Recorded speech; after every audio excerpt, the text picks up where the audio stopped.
GCSE English language is one of the subjects where you can make the most improvement in the shortest amount of time.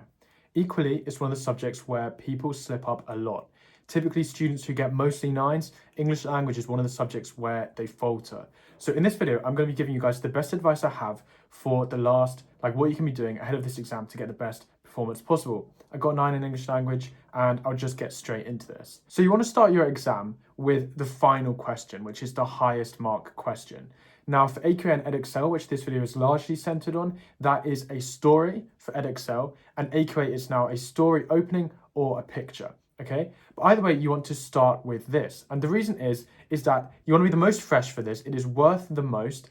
These questions are worth 25% of your grade alone, which is a lot, right? So you want to put a lot of time into making these good.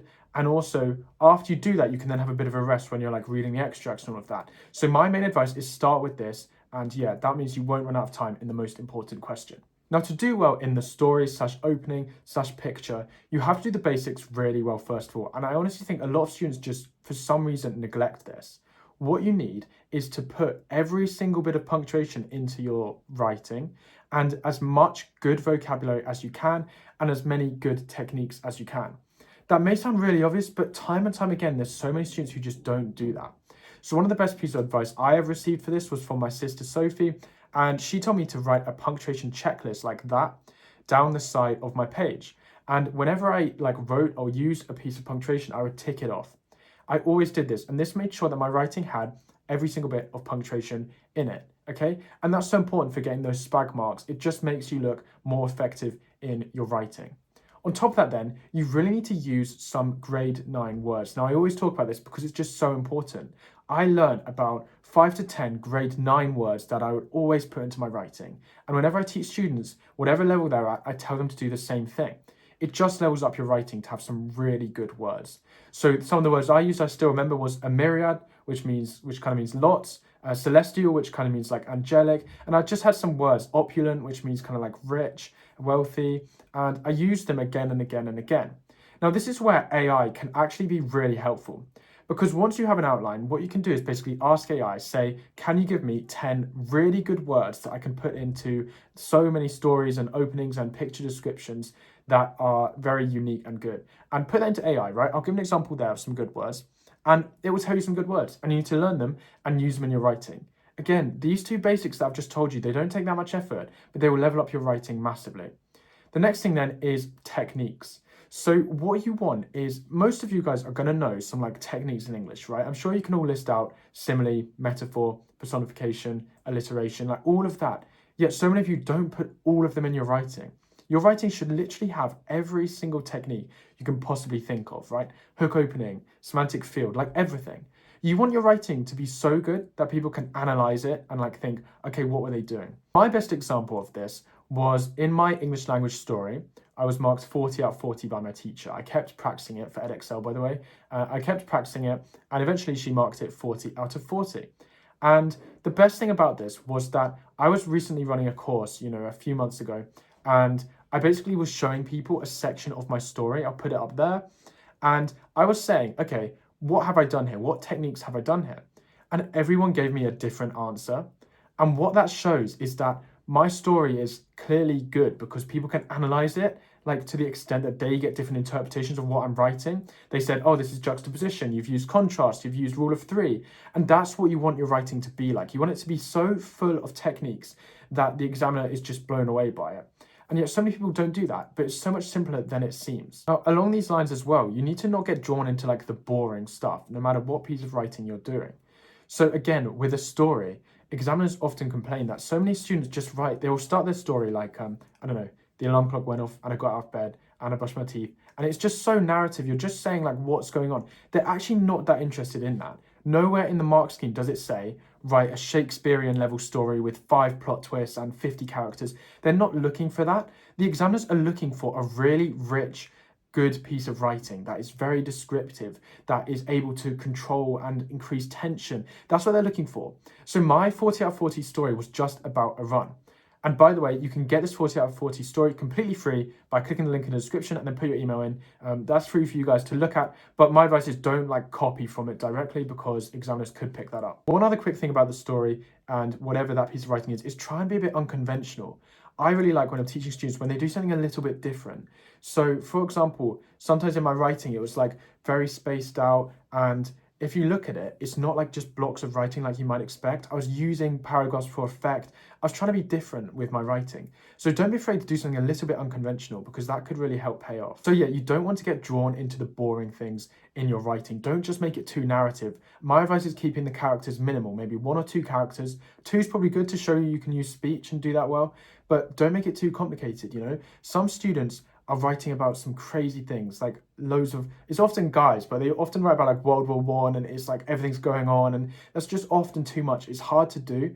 So pick something, often like a sport is really good, but again, you don't want something like football where there's too much going on, and write about it really descriptively, really effectively using all the techniques that you have. For AQA, if you're doing a story opening, then it's a very similar thing, right?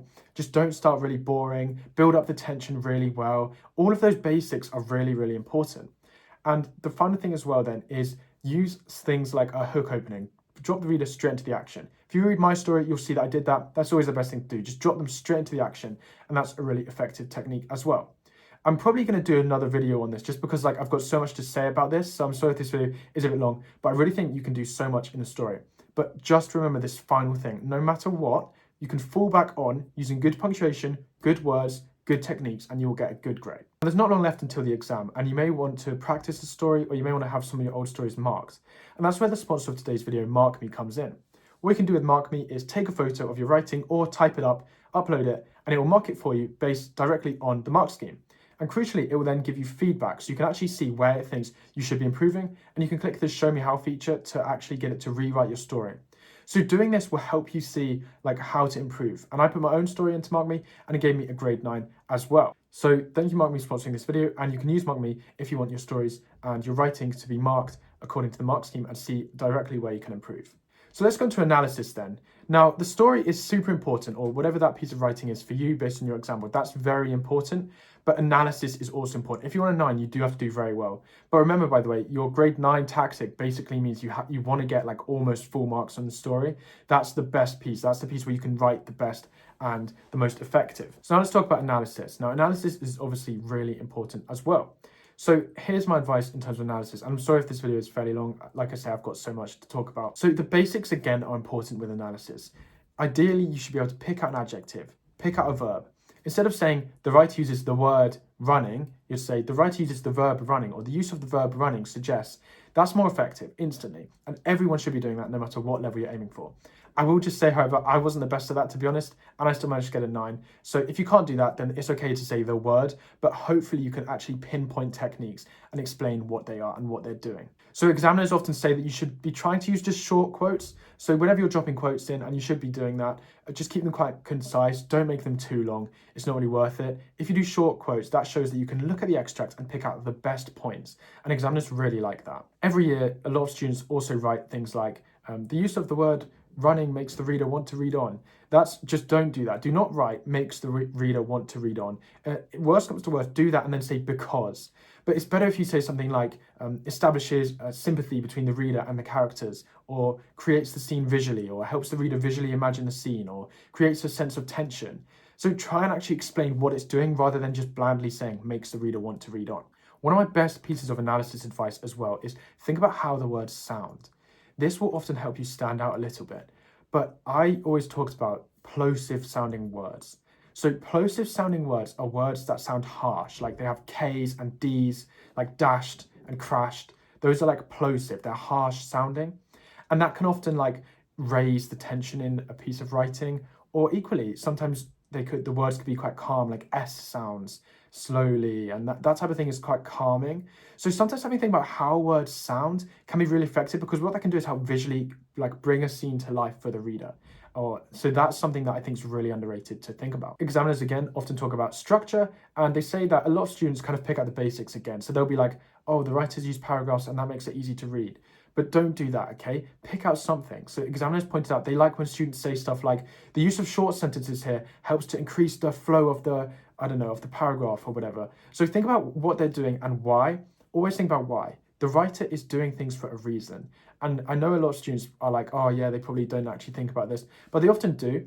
And if you really think, what is the writer doing? Why have they picked the word dashed instead of hit? Like, why are they picking this word? What does that create? When you start to think of it like that, you can analyze much more effectively. Now, the final thing for analysis is lots of stuff is going to come up that you can almost certainly talk about. Your extract will most likely have a hook opening, if it's like a complete extract. Most likely it's going to have a semantic field. A semantic field is just like a group of words centered around a theme, so of violence. Make sure you look that up if you don't know what it is fully. But most texts are centered around a theme. So there's probably going to be a semantic field of something. And then finally, make sure that you're picking the best techniques. So if you're aiming for the very high grades, you want a mixture of doing the basics really well. If you see a quote and you think it's really good, do use that, but you want to level it up and write about some really effective techniques. So alongside learning grade 9 words, use AI or whatever you want to learn good grade 9 techniques. So yeah, this is stuff like semantic field, just like words like that. I can't think of any more in my head, but I'm sure you can come up with some in the comments. So learn some really effective techniques. The final thing then ahead of this exam is remember timings. You should be pushed for time. Keep going fast, just don't neglect timings, and then structure as well. So make sure you know the structure of each question. This varies based on the exam board, and I can't detail the structure of each question because this video is intended for lots of exam boards, but understand that the structure is really important. For example, Edexcel evaluation question, that requires a certain structure, and AQA, different types of questions require different things. So you've got to make sure that you know that. I hope this video was helpful. Please make sure you subscribe as well. 85% of you who watch my videos over exam season are not subscribed. So yeah, go subscribe. And it was just filled with as much advice as I possibly can. If I forget anything, I'll make sure to put it in shorts videos. So that's where you need to be subscribed so you can watch that. And yeah, best of luck for your exam. It's going to go well. Honestly, it's an easier exam than you think. Just fall back on those basics, good analysis, good words in your story, and you're going to do really well.